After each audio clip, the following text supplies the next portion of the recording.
नमो भगवते वासुदेवाय।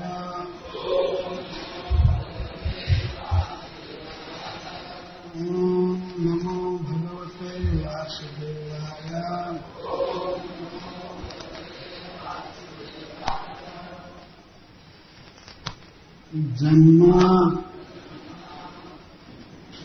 जन्मते मयि असौ पापो मां विद्यान् मधुसूदन। जन्मते मयि असौ पापो मां विद्यान् मधुसूदन।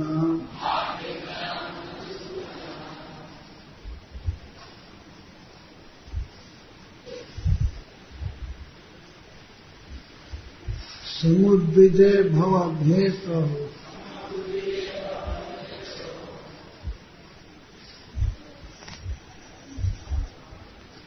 कंसाद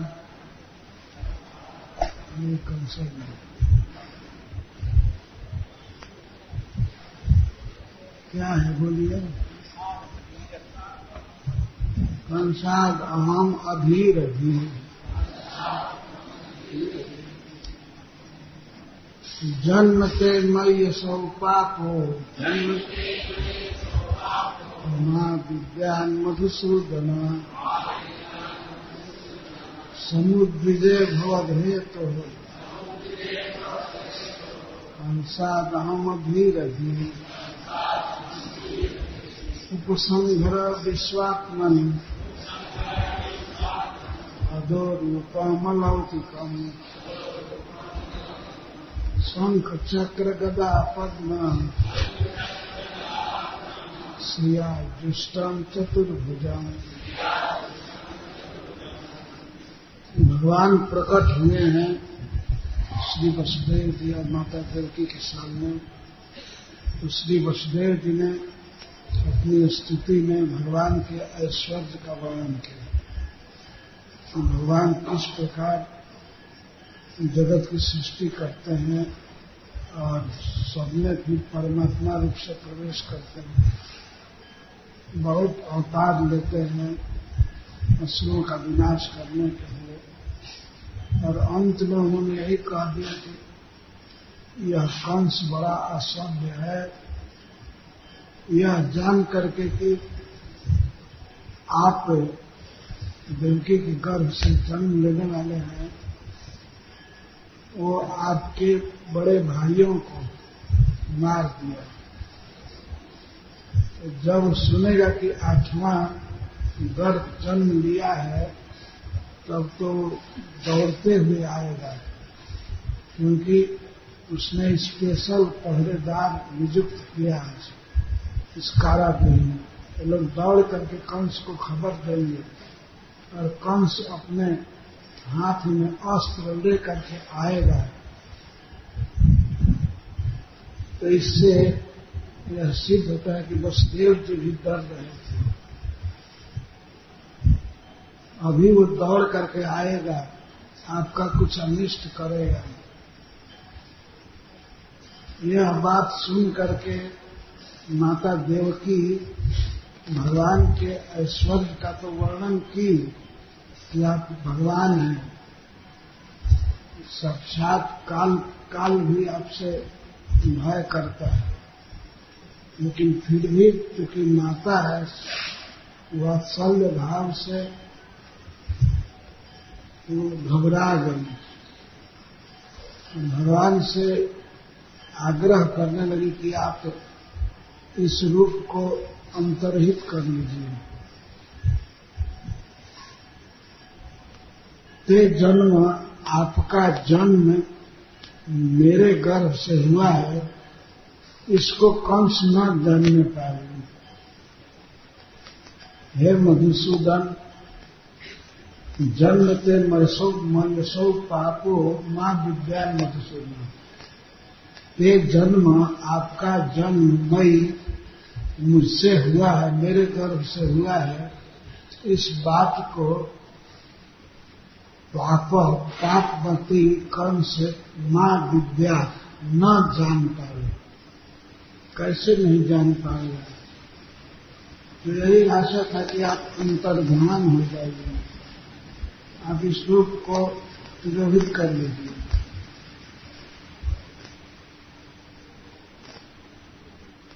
तो भगवान ने कहा कि यदि 8वें बच्चे के जन्म का पता नहीं लगेगा तो कंस तुमको पूछेगा, मारेगा, कहाँ गया वो बच्चा।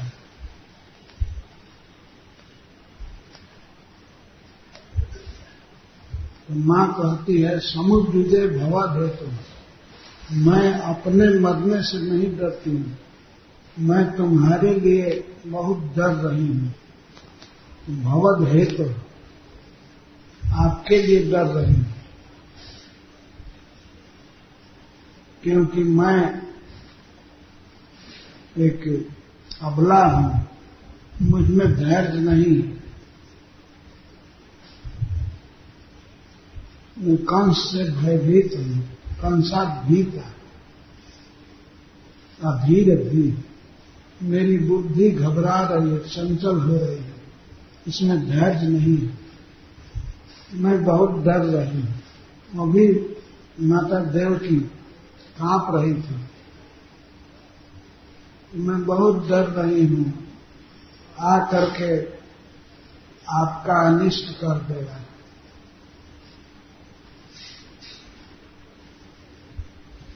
जान जाएगा कि विष्णु जन्म लिया है देवकी के गर्भ से, तो आपका वध कर देगा। मैं अधीर भी हूं, हाँ अधीर भी, मेरी बुद्धि धैर्य नहीं रख रही।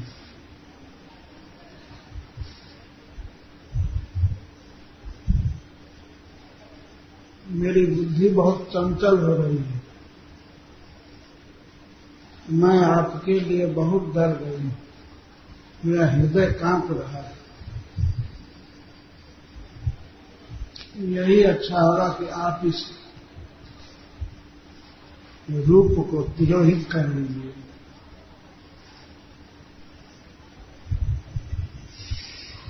जिससे कंस न जान पाए कि आपका जन्म मुझसे हुआ है। केवल मेरे गर्भ से जन्मे हुए बच्चों को मार दिया आपके कारण। जब 8वें पुत्र के जन्म का समाचार सुनेगा तो हाथ में अस्त्र लेकर के आएगा, आते ही पहले आप पर प्रहार करेगा, मार देगा। कितना सुकुमार शरीर है। भगवान ने कहा कि मां डरो मत, मैं मधुसूदन जैसे दैत्य का मधुर जैसे दैत्य का वध किया है, तो मेरे सामने कंस क्या है, मैं मार दूंगा। तो माता देवकी कहती है उस मधु से ये ज्यादा बलवान है। और जब आप मधु दैत्य का वध किए थे तो उस समय आप युवक थे, आप तगड़े थे, लेकिन अभी तो आप बच्चा हैं, इसलिए मेरा हृदय डर रहा है। हम इसको छिपा लीजिए। श्री भगवान वैसे ही मुस्कुरा रहे थे, पर मां घबरा रही थी। उपसंग्र विश्वात्मा कहते हैं, विश्वात्मा आप विश्व की आत्मा है और कोई भी रूप प्रकट कर सकते हैं, रूप तिरोहित कर सकते हैं। तो आपसे मेरी प्रार्थना है यह रूप उपसंहर, इस रूप का उपसंहार कर दीजिए। अदह रूपम, यह रूप अलौकिकम, लोकातीत, लोक से भिन्न यह रूप आप तिरोहित कर लीजिए।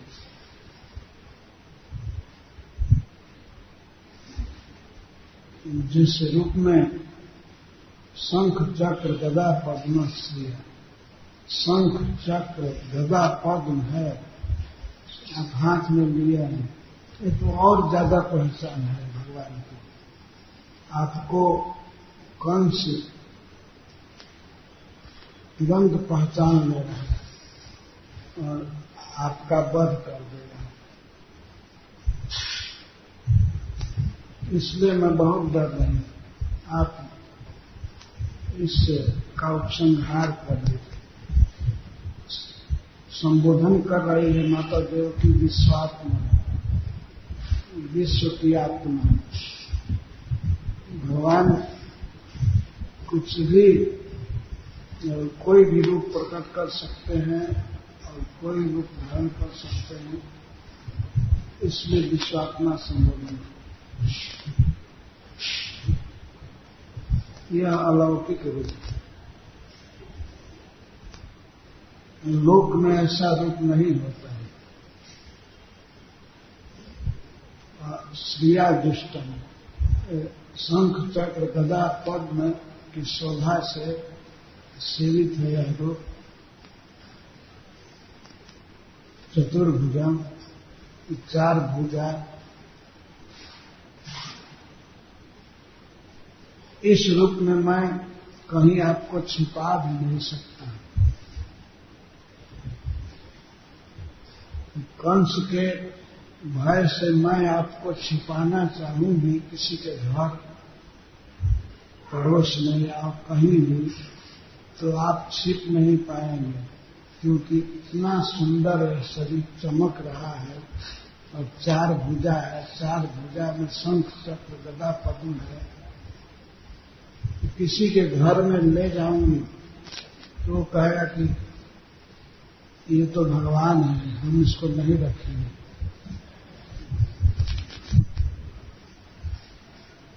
तो आप साधारण बच्चा बन जाएंगे।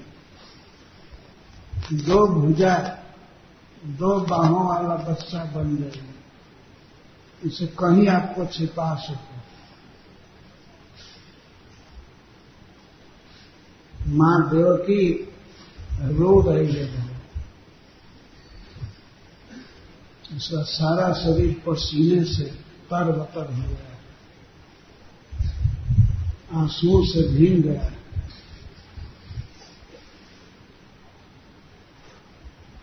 मैं आपको चाहती हूं कि छिपा दूं। अगर आप रूप तिरोहित नहीं कर पा रहे हैं तो मेरी इच्छा है कि मैं कहीं छिपा दूं, कंस आपको न देखे। तो इसलिए आप इस रूप का उपसंहार कर लीजिए। तो भगवान ने कहा मुस्कुराते हुए, मां, मैं तुम्हारा पुत्र बना हूं। सारे देवता तुम्हारा गुण गाएंगे, तुम्हारी बहुत प्रशंसा होगी कि भगवान की यह मां है।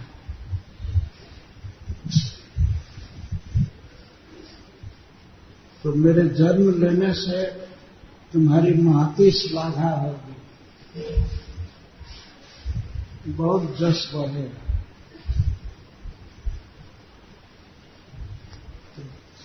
मां देवकी कहती है, विश्वम विदेतत् सुतनम निशांते, निशांते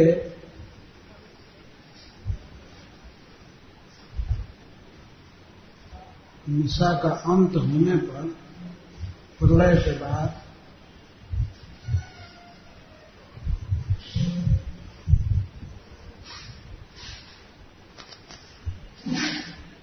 सारे जगत की सृष्टि करके अनंत ब्रह्मांड आपके भीतर अवस्थित होते हैं।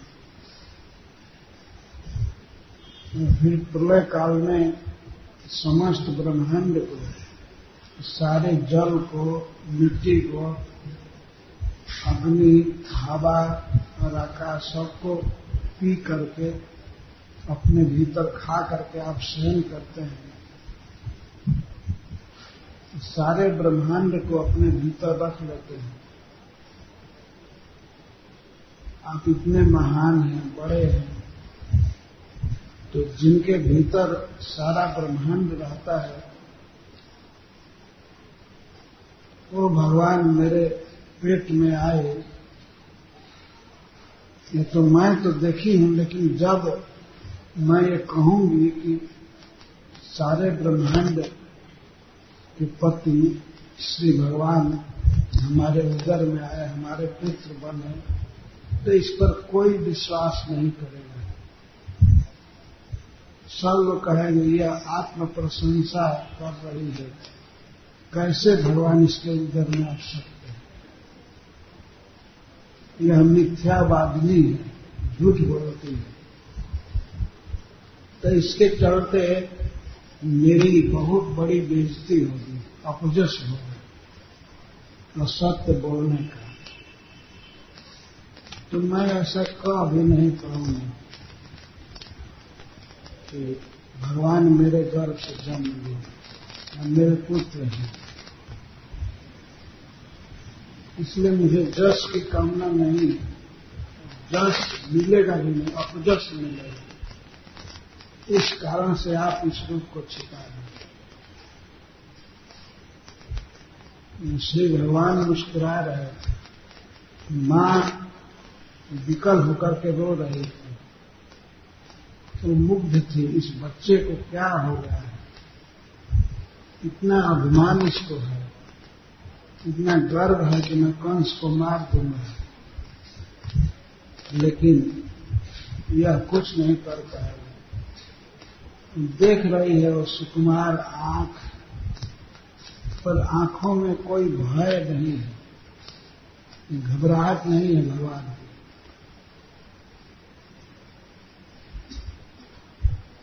तो विनय कर रही है कि आप इतना निडर मत बनो, कंस से बहुत बड़ा बलवान व्यक्ति और स्वभाव अतिशय निर्दय है, क्रूर है, और देखते ही कुछ कर देगा, अनिष्ट कर देगा।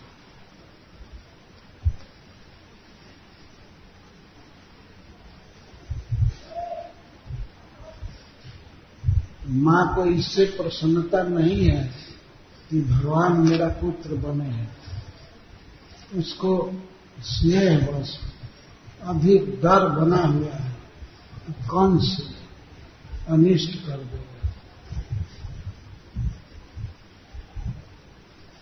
तो भगवान अपनी मां को समझाते हैं, तुमेव पूर्व सर्गे भू कृष्णी स्वयं हुए सती तदायम सुतपा नाम प्रजापति रकौम। हे मां सुनो, पूर्व सर्ग में स्वयं हुआ मनवंतर में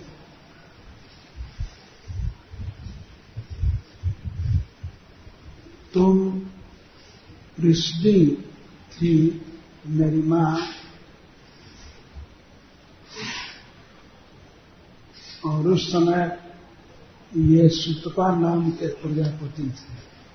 तो पिताजी श्री वसुदेव जी सुतपा नाम के प्रजापति देवता थे।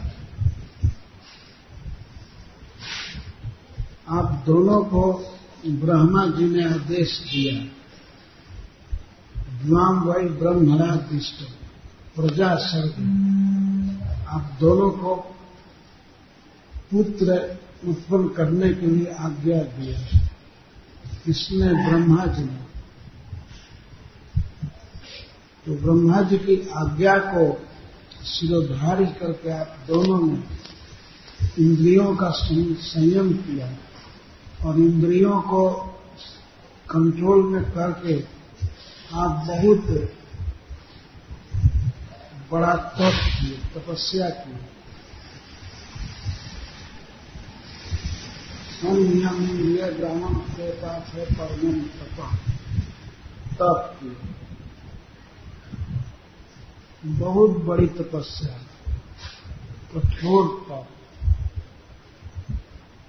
ब्रह्मा जी ने आदेश दिया पुत्र उत्पन्न करने के लिए, तो ब्रह्मा जी की बात को सुनकर सुतपा और कृष्ण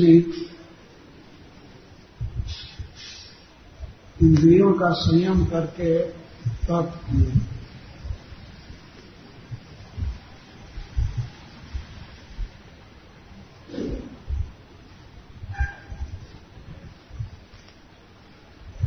वर्ष हिमा तप,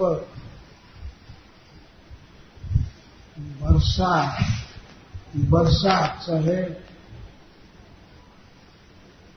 शीत सहे, समस्त काल गुणान, काल के गुणों को, स्वभाव को आपने सहन किया। तपस्या में कभी वर्षा ऋतु आई, कभी गर्मी का महीना और कभी जाड़े का शीत, तो आप लोगों ने सब सहा। इंद्रियों का संयम करके और तप करते हुए सब सहे। सह मानव,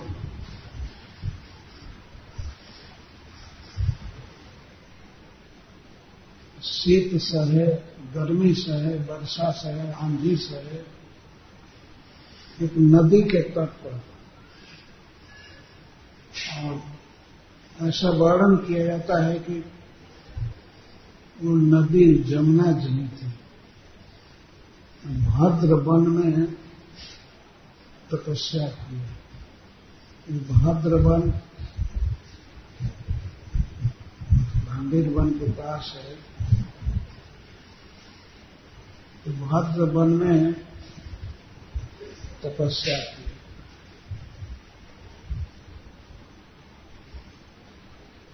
इससे सिद्ध होता है कि ये वन बहुत पहले से सतयुग में ये हुए थे। कृष्ण सुतपा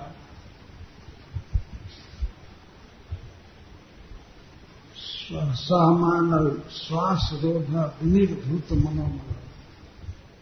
मनोमल, और आप दोनों ने प्राणायाम किया।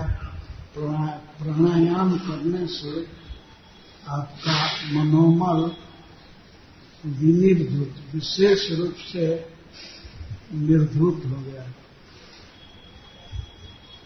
मनोमल क्या है? मन में सांसारिक कामना जो है, यही मल है।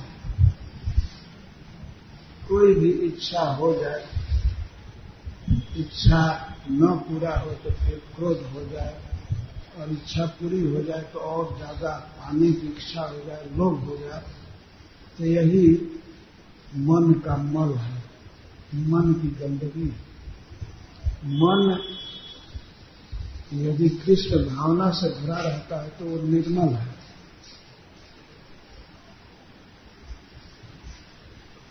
तप क्यों किया कृष्ण और सुतपा ने?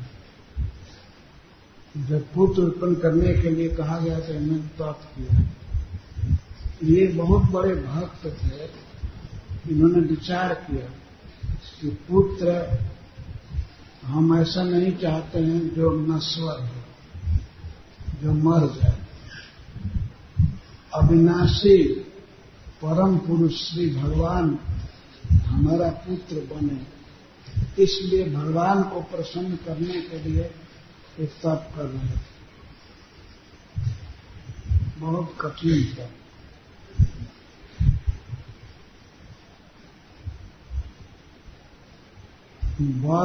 वर्षा,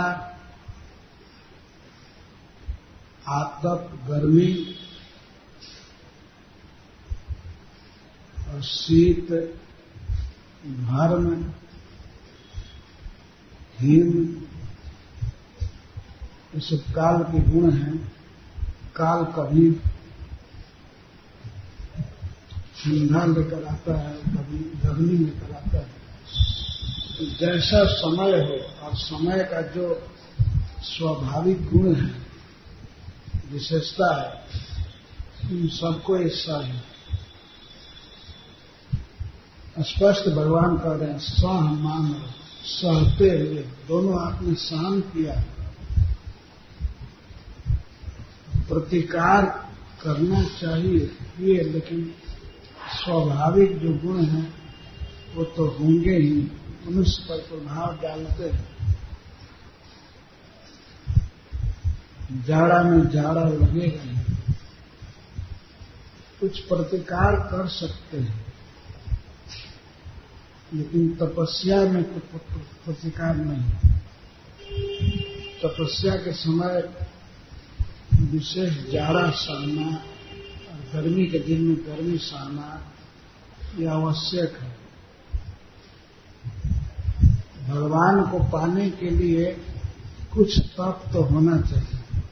ऐसा तप हम लोग नहीं कर सकते सुतपा के समान और कृष्ण के समान, लेकिन हम अपनी योग्यता के अनुसार कुछ तप तो कर सकते हैं।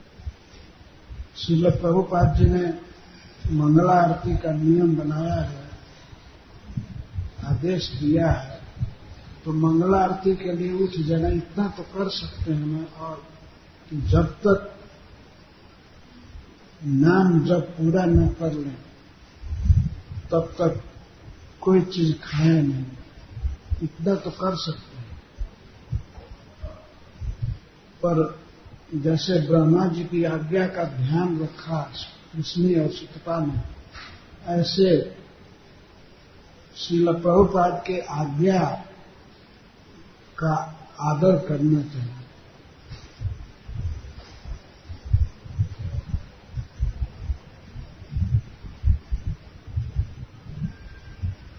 बहुत सी कामनाएं हृदय में रहती हैं,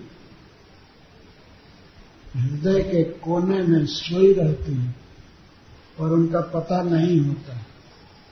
मनुष्य कभी कभी तो प्रयास करके भी नहीं जान पाता है कि हमारे हृदय में क्या क्या सूक्ष्म कामनाएं हैं। स्थूल कामनाओं को वो जान जाता है,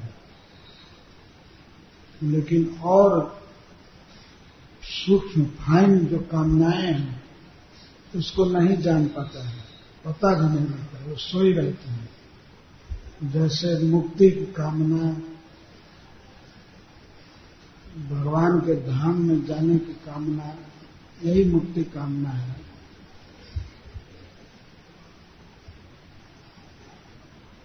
भगवान की सेवा के लिए नहीं,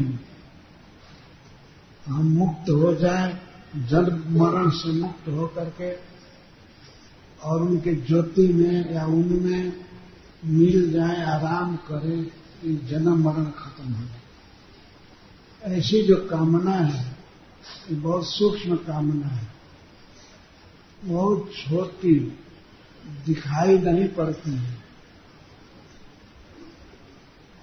तो इसीलिए कामनाओं को समाप्त करना चाहिए। प्राणायाम करने से सुतपा और कृष्ण की कामनाएं चलेगी। विनिर्धूत मनोमन, भगवान कह रहे हैं वी विशेषण नितरा धूत, सभी कामनाएं मन से चली गई। विशेषण नितरा धूत, विनिर्धूत मनोमन। अगर मन का मल चला जाए तो उसको कहेंगे धूत मल, मल चला गया। लेकिन ज्यादा चला गया तो उसको निर्धूत कहेंगे, और पूरा पूरा समाप्त हो गया तो उसको विनिर्धूत कहेंगे। तपस्या करने से, प्राणायाम करने से कृष्ण और सुतपा की भगवत पुत्र विषय कामना के अलावा और सारी कामनाएं तिरोहित हो। वे तपस्या कर रहे थे, संकल्प करके कि हमें अविनाशी परमात्मा को अपना पुत्र बनाना है, जो कभी बूढ़ा नहीं होता, कभी मरता नहीं, कभी उसका शरीर व्यय नहीं होता, क्षीण नहीं होता। इस परम रहस्य को जानते थे तो भगवान को पुत्र रूप में पाने के लिए वे तप कर रहे थे। इस संसार में जब किसी का विवाह होता है किसी कन्या के साथ, तो उस व्यक्ति को अवश्य कामना हो जाती है कि हमको पुत्र होना चाहिए। पुत्र यदि नहीं होता है तो वह बहुत सा उपाय भी करता है। पुत्रेष्टि यज्ञ किसी तांत्रिक से पूछता है, बेकार भटकता है, कई उपाय करता है, पर वो स्वयं जानता नहीं है कि कौन जीव मेरा पुत्र बनेगा। कोई पहचान नहीं होती है कि हम यही जीव आना चाहिए हमारे पुत्र के रूप में। कोई भी आवे, कोई पूर्व जन्म में कोई भूत हो या चाहे गाय हो या कोई भी देवता हो, दानव हो, मनुष्य हो, हमारा पुत्र बने।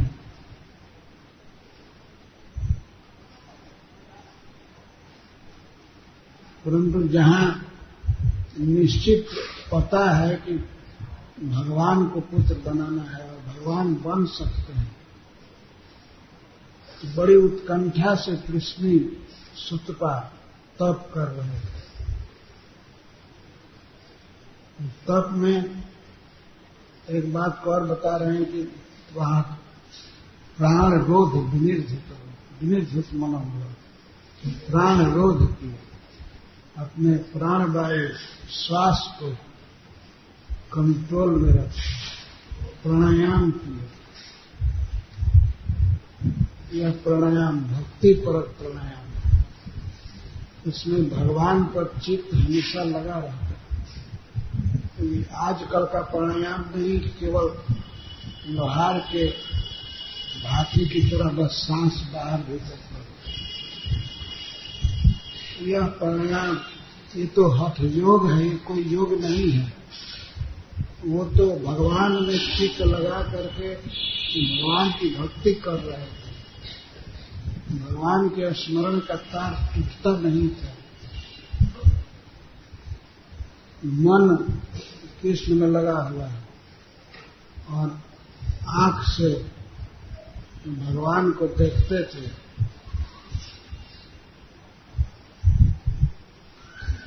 अपने लिए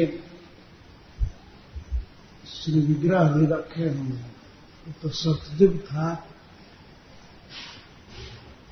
उस समय ध्यान ही प्रधान होता है। कलयुग में भगवान का श्री विग्रह जरूर रखना चाहिए।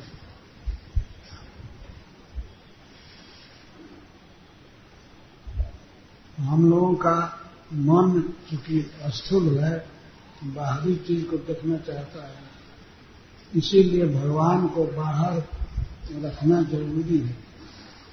भीतर हृदय बड़ा कलुषित है, स्मरण नहीं हो पाता है, कभी कभी भी नहीं हो पाता है। इसलिए भगवान के स्मरण का अभ्यास करना चाहिए दर्शन द्वारा, कीर्तन द्वारा। भगवान का दर्शन करें, उनके नाम गावें, कीर्तन करें, गुण गावें, इससे भगवान हृदय में आएंगे। लेकिन सुतपा और कृष्णी हृदय में बसा लिए थे भगवान को। वह भी भगवान के बारे में सुन करके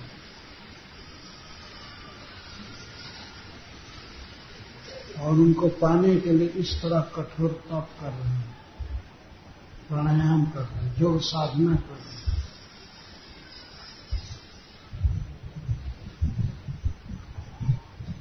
एवं वाम तपतोष तीव्रम, बहुत कठिन तप कर रहे थे। दुष्कर्म, दूसरों के लिए जो करना बड़ा कठिन है, ऐसे तप को कर रहे हैं। भोजन क्या कर रहे थे? शरीर चलाने के लिए खाना तो जरूरी है। तो जीर्ण परा निलव हारा, जीर्ण परा, पत्तों से, पेड़ों से जो पत्ते पुराने होकर अपने आप गिर जाते थे, उन पत्तों को कभी कभी खाते थे। किसी दिन खाते थे, कभी नहीं भी खाते थे। और किसी दिन अनिल आहार, सूखा पेड़ का सूखा पत्ता खा करके भोजन करते थे, और कभी कभी हवा खा करके।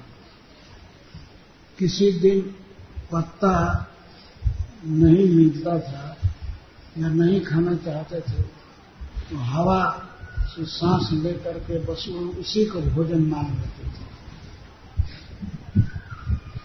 ये भगवान स्वयं बोल रहे हैं कि आप दोनों ने जीर्ण शीर्ण पर्णा नीलाहार, शीर्ण पर्ण और अनिल का आहार करते थे। किसी दिन पत्ता खा करके रहे, किसी दिन हवा पी करके रहे, कुछ भोजन नहीं किया। कोई किचन आदि का तो प्रश्न ही नहीं था, कहीं बनाए खाए, इस तरह तपस्या की। ये हम लोगों के सुनने की चीज है, करने की चीज नहीं है। कर तो हम सकते हैं अपनी क्षमता के अनुसार है। किसी दिन हवा पी करके रह सकते हैं, किसी दिन पत्ता खा करके, सूखा पत्ता, हिंसा के परिहार के लिए। हरा पत्ता लोग नहीं खाते थे, क्योंकि जानते थे कि वृक्षों की हिंसा होगी, किसी भी जीव को कष्ट देना हिंसा है। वे दूध भी नहीं पीते थे, क्योंकि दूध वास्तव में बछड़े का आहार है, उसकी हिंसा होती है, उसको कष्ट होता है। अगर उसका हक हम ले लें, तो इस तरह से किसी भी जीव को कोई कष्ट न हो, इसलिए वे सूखा पत्ता खाते थे, अनिल आहार करते थे, हवा का आहार। कितनी घोर तपस्या थी।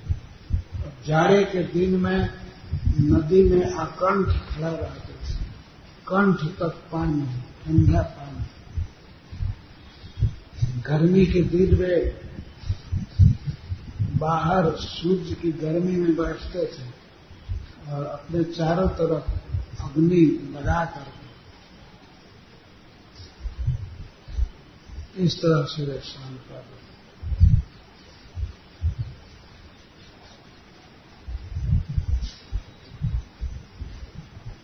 और भगवान में मन लगा हुआ था, यही लालसा बढ़ रही थी कि भगवान हमारा पुत्र बनेंगे, हम पुत्र लालन का सुख लेंगे। तो यह तपस्या और यह भजन कितना दिन चला? भगवान कहते हैं कि देवताओं का 12,000 वर्ष बीते। देवताओं के अनुसार, देवताओं के माप के अनुसार इस पृथ्वी पर मनुष्यों का 365 दिन का 1 वर्ष होता है, और देवताओं का माप ऐसा है जब मनुष्यों का 365 वर्ष बीतता है तो उनका 1 वर्ष बीतता है।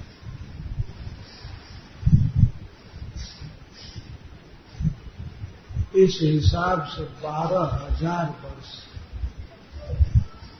ये 12,000 उसको मनुष्य के वर्ष में गिना जाए तो 43,20,000 वर्ष है। इस तरह तपस्या की शतपाल कृष्ण 43,20,000 वर्ष काल के गुणों को सहन किए, भोजन इस तरह से पत्ता और हवा खाए और तपस्या द्वारा श्रद्धा का अर्थ भगवान में पूर्ण विश्वास था कि भगवान सर्वज्ञ है और हमारे भाव को, हमारी इच्छा को समझते हैं, वे अवश्य कृपा करेंगे। विश्वास सबसे मुख्य चीज है, इसको श्रद्धा कहते हैं। भगवान स्वयं कह रहे हैं कि आप दोनों के मन में परम श्रद्धा थी, श्रद्धा होनी चाहिए।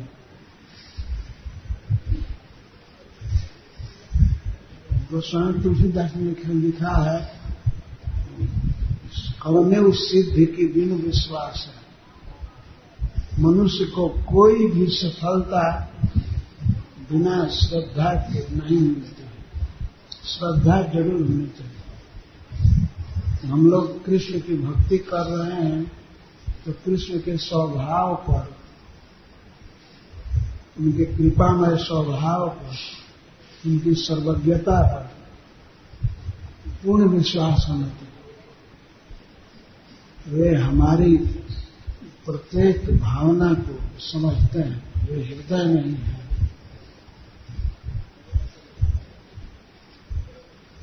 और भगवत गीता भगवान की वाणी है, पूर्ण श्रद्धा होनी चाहिए। भगवान जो कुछ कहते हैं सत्य कहते हैं। एक बार भगवान ने कह दिया अर्जुन को कि अनन्याश्चिंत्यन्तो माम ये जना पर्युपासते तेषां नित्याभियुक्ता नाम योगक्षेमं वहामि। जो मुझ में निरंतर मन लगाए रखते हैं और भजन करते हैं, उन भक्तों का मैं योगक्षेम वहन करता हूं। योग का अर्थ है जो आवश्यक है उन सारी वस्तुओं को मैं जुटाता हूं, और जो जुटी हुई वस्तु है उसकी रक्षा करता है। जुटाना और रक्षा करना योग अर्थ है। इसकी सब तरह से रक्षा करते हैं, सब चीज देते हैं जो जरूरी है। ये कोई दूसरे का वाक्य नहीं है, स्वयं भगवान का वाक्य है।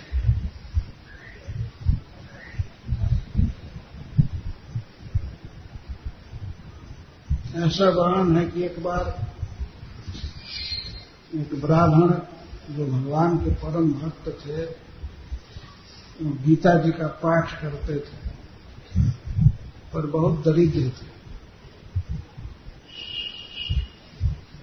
तो जगन्नाथ मंदिर में वे पाठ कर रहे थे। यह जब श्लोक आया 8वें अध्याय में, तो इस श्लोक को उन्होंने कलम से काट दिया। तो ठीक नहीं, मैं इतना भजन कर रहा हूं और भगवान मेरी आवश्यकता को पूरा नहीं कर रहे।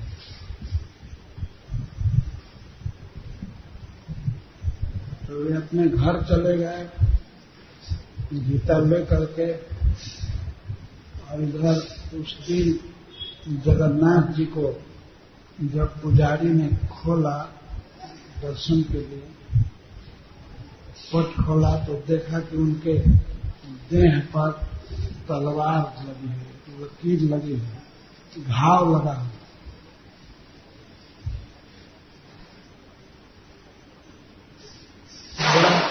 बड़ी चिंता हुई, कौन किया।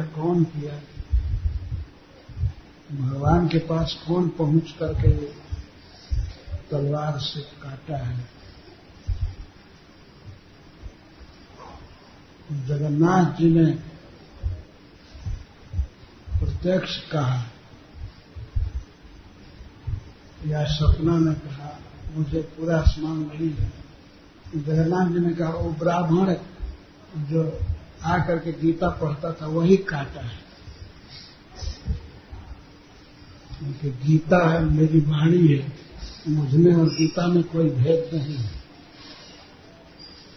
तो गीता के श्लोक पर उसने कलम से काटा है, उसी से दिन देह कट गया है।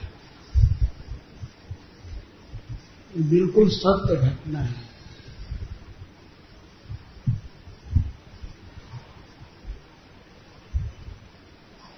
और सदा के लिए सत्य है। आज भी भगवान योग स्वयं वहन करते हैं।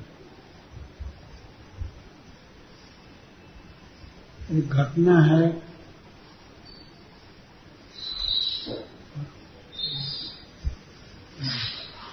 गुजरात की, कुछ वर्ष पहले, कुछ 100 वर्ष पहले एक बहुत बड़े वैष्णव हुए महात्मा ब्राह्मण, उनका नाम था नरसिंह मेहता। नरसिंह मेहता सदा कीर्तन करते रहते थे। उन्होंने अपनी पुत्री का विवाह किया था एक बहुत बड़े धनी परिवार में।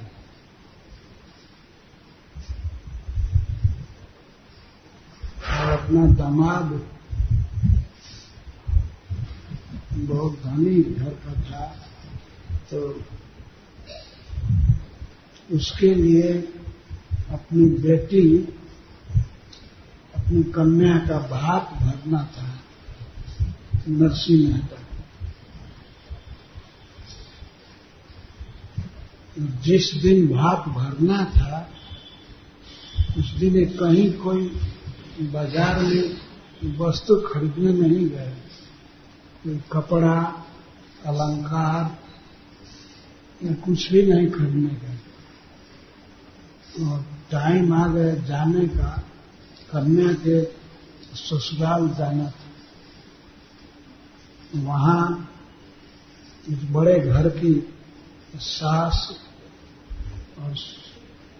और ननद आदि जो उस कन्या के संबंधी थे, बहुत ताना मार रहे थे कि इसके पिताजी क्या लाएंगे, सबके लिए लाना होता है, अनेक प्रकार की साड़ी, अलंकार। और इधर नरसिंह मेहता कीर्तन करते थे। जिस दिन जाना था उस दिन टूटी फूटी बैलगाड़ी लिए और 2-4 भक्त बस करताल बजा कर कीर्तन करते थे। कोई चिंता नहीं थी कि भात में क्या भरेंगे, लेकिन जिसको चिंता होनी चाहिए वो हो गई। वो तो कीर्तन में मस्त थे और पहुंचे कन्या के ससुराल। तो इनके गांव से थोड़ा दूर रहने चाहते ही द्वारकाधीश पहुंच गए।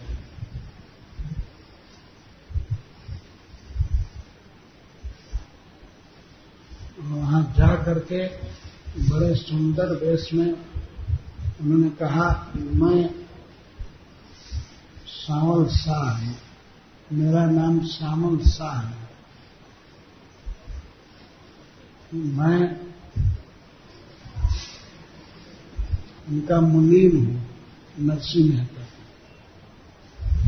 और बहुत भेंट की सामग्री भात भरने के लिए लाए थे, तो देने लगे।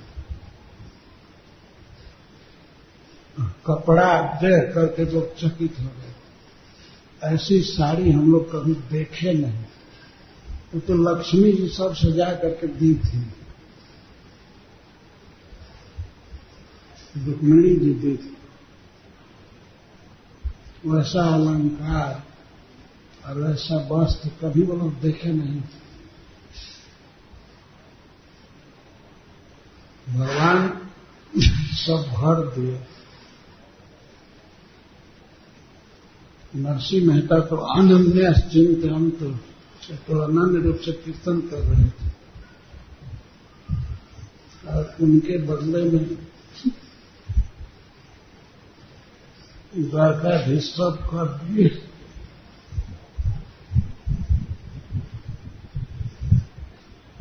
बिल्कुल सत्य घटना है।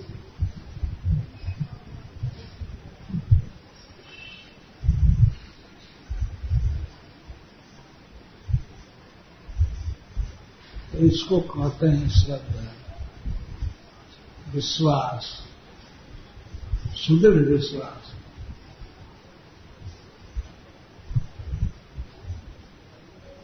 तो पृथ्वी और सुतपा में दृढ़ विश्वास था और तपस्या थी और भक्ति थी।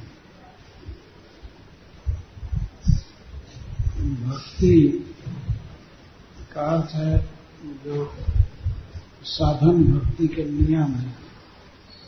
हमें भगवान का स्मरण करना है। श्रद्धा, भक्ति और तपस्या से युक्त होकर आप दोनों ने मेरे इसी रूप का चिंतन किया। भगवान जिस रूप से प्रकट हैं इसी रूप को दिखाकर कह रहे हैं आप दोनों का ध्यान मुझमें इसी रूप में लगा हुआ है।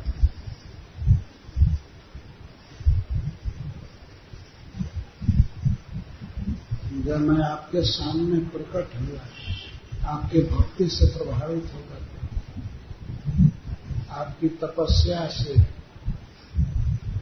प्रसन्न होकर, परितुष्ट का अर्थ परित, सर्वथा तुष्ट, मैं सब तरह से प्रसन्न हो गया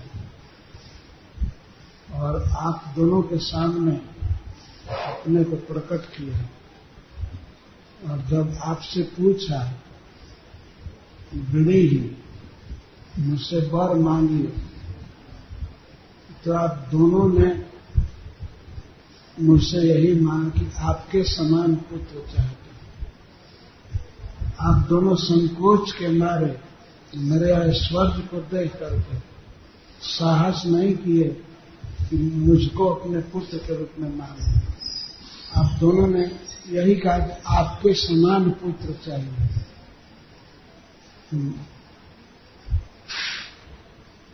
संकोच हुआ कि भगवान को कैसे अपना बेटा बनाए, कैसे बेटा बनने के लिए कहा।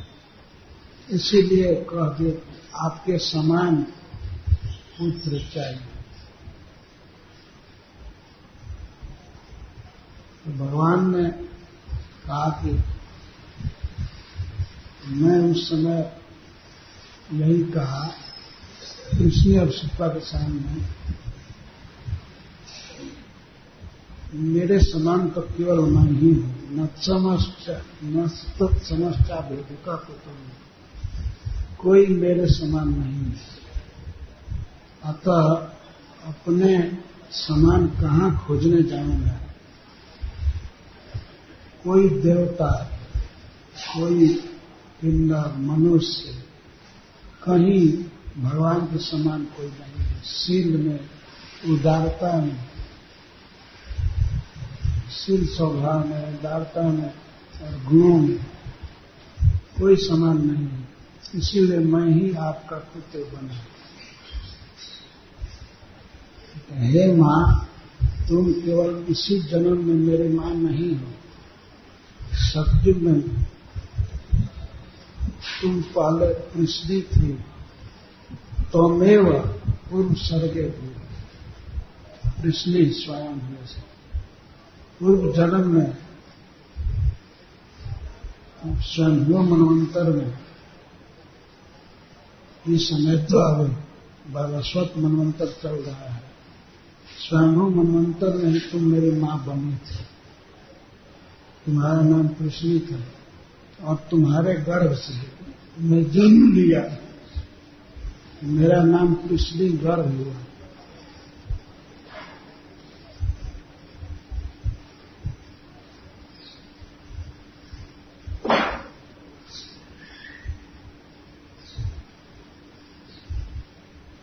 चूंकि मैं वरदाता शिरोमणि हूं, इसलिए मुझे संतोष नहीं हुआ वर देने से। पुनः मैं तुम दोनों का पुत्र हुआ। माता जी तुम मेरी मां बने, तुम्हारा नाम अदिति हुआ और ये सुतपा कश्यप हुए। उस समय में तुम दोनों का पुत्र हुआ। इंद्र का भाई होने से लोग मुझे उपेंद्र कहते हैं और शरीर छोटा होने से देवता लोग मुझे वामन कहते थे। तो इस तरह ये मेरा दूसरा जन्म था। पहले जन्म में मैं कृष्ण गर्भ हुआ। ये सतयुग का जुगावतार